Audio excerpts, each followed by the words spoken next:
staying like directly inside the park one night, and the next night we're just staying right outside. Recovery and then expansion that began under Barack Obama, and then you could say, if you really wanted to give them credit, that the tax cuts that they passed may have temporarily boosted GDP because of gave businesses more cash. That's a temporary boost. But you can also say that at a time where the economy's roaring, where unemployment is low, where GDP is going well, there's 40% of Americans who couldn't pay for a $400 emergency expense, as Kamala Harris always says.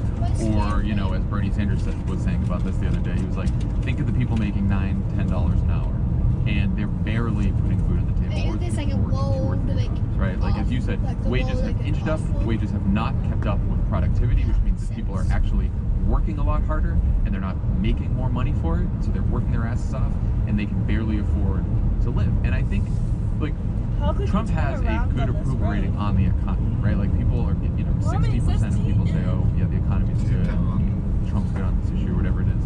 But the recent poll, only about 40% of Americans believe that Trump is fighting for people. And the on your side fighting for people like you rating is tracking almost exactly what it is. And then the other thing I thought was interesting is that same poll, 60% of Americans think the way that broad economic statistics get reported on the news are not reflective of the economic reality of the average American faces.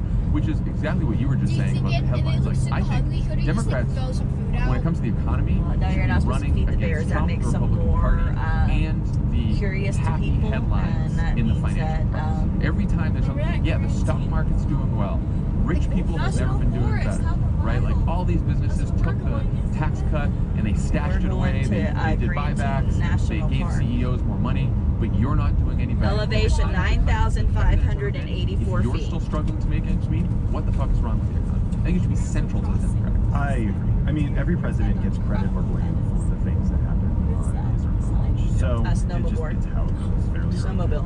I agree with you though that I do not believe that the Trump tax park here and then you can ride your snowmobile all on through. As everyone predicted, almost all of that tax cut went to companies to buy back own stocks, which means there are fewer shares outstanding, so the price of the stock goes up. We're going to Grand Teton National Park. Said company. A continental divide, 9,658 feet. It's going to start going down from here. Okay, right. So this was because this is where it's the highest point, and so water on this side goes down. What's that over there? Water on that side goes down. That looks like deer. Surprise. Or moose he's over talking there. About straight out your factory window, workers in Ohio losing their jobs. Way out there by those trees. Yeah, I see them. What the Fed's projections look like, or what GDP is, and I think I talked to Tara about this later. We need to develop and deliver that message today to those individuals on Facebook, on Instagram, on banner ads, on websites. We can start talking to these people right now. Why are these people stopped? And I think Elizabeth Warren has nailed this message. Bernie Sanders gets this message right. Absolutely. I sometimes worry a little bit that when we talk about how Democrats should be focusing on an economic message and inequality and talking about factory workers, there's some people who think, well, this is about trying to get those, you're supposed to take bear spray with you if you're going for hikes. It partly is, but it's also about look at African American unemployment, look at wages for Latinos, for young people, unemployment for young people, long-term unemployment. Like there are a lot of constituencies that vote for Democrats. Well, one of the entrances to Yellowstone's really close to us. The only Democratic constituency that's doing well is Yellowstone Park is huge. Post-grads. It's like 3 hours from one side to the other. You see as pundits like that. But most people in the party, most people that vote for Democrats or have voted for Democrats in the past are still struggling. That's right. I mean, look, there's been a bunch of big pieces on this. GM plant closed because they stopped making the car and now get relocated. We'll be able to roll down our windows and take that is not a bunch of white white and black and Latino. Yeah, we've got to stop and go get our entrance card and all of that. So believe in helping those people. To do all that. Everything in your power. Should have a visitor center. So yeah, of course. Yeah. One way that Trump can still screw up this economic recovery is there's trade wars. Over the weekend, he threatened China with more tariffs as negotiators prepare for high-stakes talks taking place this week. Trump's tariffs have already hit the agriculture industry, caused the price of certain consumer goods to rise. Tommy, should this be a part of the message as well? Yeah. I mean, look, he is making an argument that we need to put a 25% tariff on cars or auto parts for national security reasons. You can't tell me, you can't convince me that that's not disrupting the manufacturing or the way these plants work. Absolutely. It's a ridiculous. The trade war is ridiculous. It's hurting farmers. It's hurting regular people.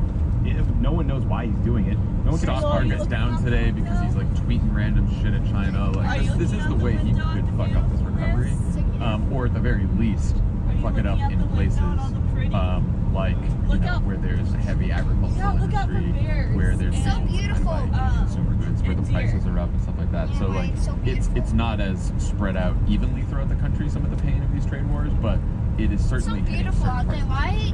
That's absolutely. Okay, let's turn to 2020.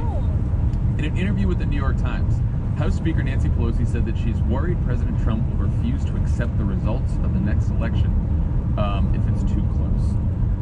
Here's a nugget from the piece, which is reported by Glenn Thrush. Quote, "We have to inoculate against that. We have to be prepared for that," Ms. Pelosi said during an interview with the Capitol on Wednesday as she discussed her concern that Mr. Trump would not give up power voluntarily if he lost re-election by a slim margin next year.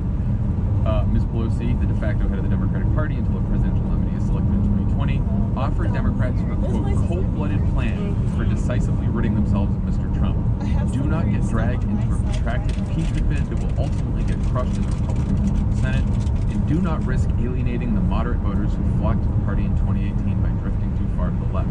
Quote, own the center-left, own the mainstream, Ms. Pelosi said. Quote, our passions were for healthcare, bigger paychecks, cleaner government, a simple message, she said.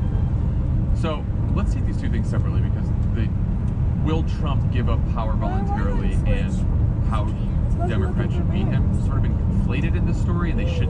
Yeah, I feel like worrying about whether or not Trump will give up power if we beat him is like Maxim Securities ownership group worrying about how he will look in the winner's circle at the Kentucky Derby before the race has been run, right? Like, let's just beat the fucker and then work on the rest later. I was gonna say, I think it's scary as hell that we're in a situation where the Speaker of the House is talking about just have it now, the margin of victory you need to have over the president in order for him to peacefully give up power. Like, that's very scary in itself. But I think all Democrats would agree, like, do you think we should beat Trump by a slim margin or a big margin? we want to beat him by as much as possible. Everyone agrees on that. We worked ourselves into a lather about this in 2016. Todd tell you anything to do in granting? And then he won, and then he complains about not winning the popular vote. Pretends that millions of immigrants voted illegal, right? I mean, so like, who cares what he's saying? Well, and he's going to make those complaints if the Democratic nominee wins by 1% and a couple electoral votes, or 10% and 100 electoral votes. Like, he's going to, of course he's going to do this. So then the question is, what do you think of her cold-blooded, quote-unquote cold-blooded plan, which is don't get dragged into impeachment, own the center-left, own the mainstream? You know, look, I think that might be a great plan to protect the new majority that she's got in the House. I'm not sure that it's going to exactly track with whatever presidential candidate's strategy that emerges from this plan. Yeah. I also don't. She, I think, is conflating that suddenly going through impeachment would be somehow ideologically like allergic to the left, which I don't necessarily think it is. Like, this goes back to my, I mean, we've talked about this a million times already, but I do think the Democrats can walk and chew gum at the same time. I do think that Democrats in the House can go through and focus the country's attention on Trump's crimes and misdeeds, which may help them in beating him in 2020, while the Democratic